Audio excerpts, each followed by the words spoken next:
Hey everyone, thanks for joining us in the Navigant Credit Union Broadcast Center. This is Dave Kelleher, and he is with Pomham Rocks Lighthouse. You represent them. You kind of have the association and preservation of that. And it is National Lighthouse Day, and we are celebrating. Tell us a little bit about how this all got started. Okay, in August 7th in 1789 is when the Congress decided that they were going to take the responsibilities to manage and support lighthouses across the country. Before that, they were sort of on their own. So then in 1988, our own John Chafee made a bill in Congress to remember the 200th anniversary of that event, and he wanted it to have a National Lighthouse Day. And that's how we got it passed in Congress. But it was just that day in 1989. Then a little later on in 2013, it was again brought to Congress to honor lighthouses and preservation at the same time.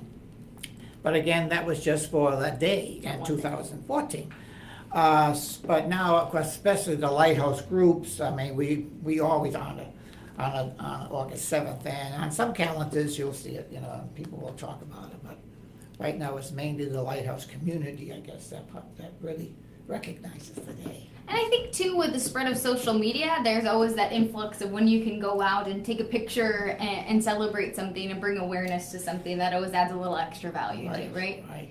So why do you think it's important that people are aware of lighthouses and that we kind of celebrate and raise awareness for these, especially in a state like Rhode Island? Yes. We are interested not only in preserving the lighthouse, but in the history of lighthouses. In fact, you could find a lot out about the country, the history of the country going through these various lighthouses.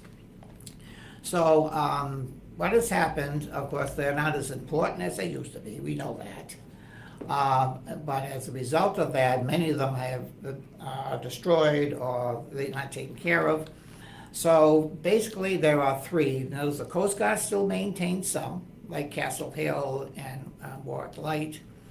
And then some are privately owned because the Coast Guard will put them up for sale. Oh. And you have Nate Point in Barrington, Poplar Point in Wickford.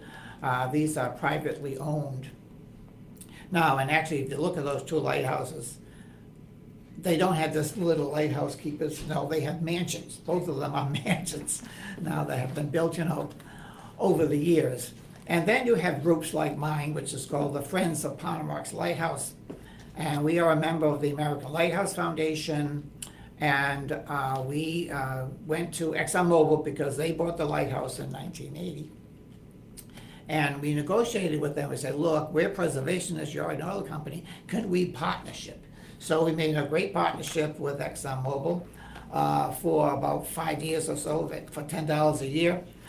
They gave us some money to get us off the ground, about $100,000 over like 3 years. We raised about $350,000. Oh, wow. So we have completely restored the outside. She's absolutely gorgeous. This is what she looks like. She's absolutely gorgeous. And now we're working on the inside. We've got electricity out there. That was a $300,000 bill. And now we're doing the interior. So maybe by next spring, both the exterior and the interior of this absolutely gorgeous lighthouse will be available, hopefully for the public. Right now, Save the Bay, by the way, if you like lighthouses, contact Save the Bay. They have super lighthouse tours. And they're going to make one visit to our lighthouse on the 23rd of September. So that is Pomham Rocks. Now, if you want to go farther down the bay... Well, actually, I'll set these down for you, actually. So what are some of your other favorite lighthouses around the area? Because you do Save the Bay tours, and you take people around the bay and give tours about lighthouses, and you could probably go on and on about these lighthouses.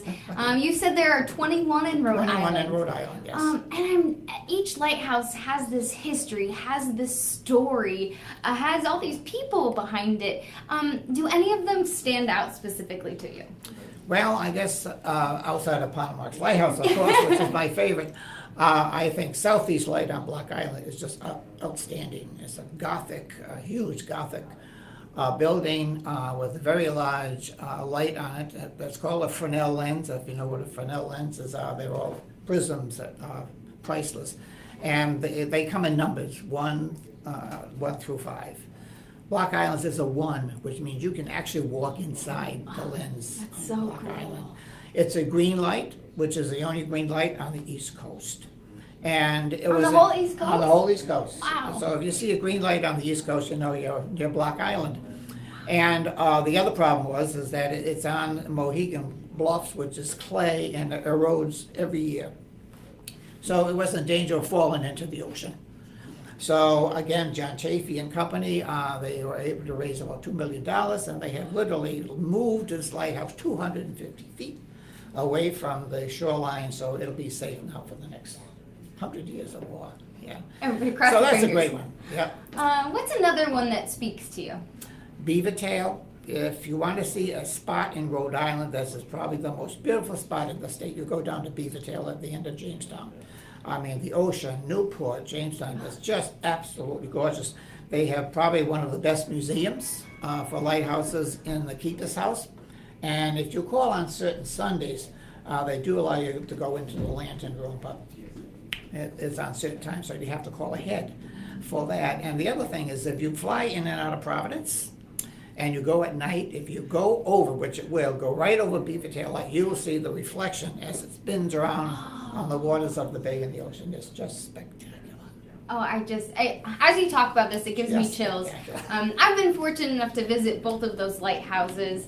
Okay. I know a friend of mine, she takes her son, and it's kind of his personal goal to go to as many lighthouses as he can. Is it fun for you to see kids growing up with this kind of spirit about them to learn the education and the history behind this? Yes, it's great. I give lessons on lighthouses to most of the East Providence schools. I have a program of all the lighthouses that I show. And back about 10 years ago, apparently I turned on a little 5th grader. And since then, he is now a member of our group. He's a graduate of URI. He is so into Lighthouse, you wouldn't believe. So I figured, oh, good. I turned on a younger person that's to great. look into this. And then we want to work with Save the Bay. Save the Bay is dying to get their kids out there. They have these summer camps. Save the Bay is over here. The Lighthouse is here. It's just within 10 minutes away. So we're hoping that eventually when we secure the island better with fencing and so forth, we hope to have the kids from Save the Bay visit the Lighthouse. I'm not sure when. It may not be next year, maybe a couple of years.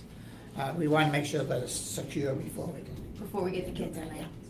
Dave, it's been such a pleasure to speak with you today. I really appreciate it. Happy National Lighthouse Day Thank to you. you, whether Thank it's you. in spirit, maybe Yeah. eventually it'll be made a permanent solid day Yeah. on the calendar for good, but we can all celebrate. Go take a picture. I posted a picture, one of my favorites on Martha's Vineyard, but I have a lot of pictures in Rhode Yeah. Island as well, so if you want, you can go ahead and share those. So I appreciate Okay. you Okay, thank celebrating. you.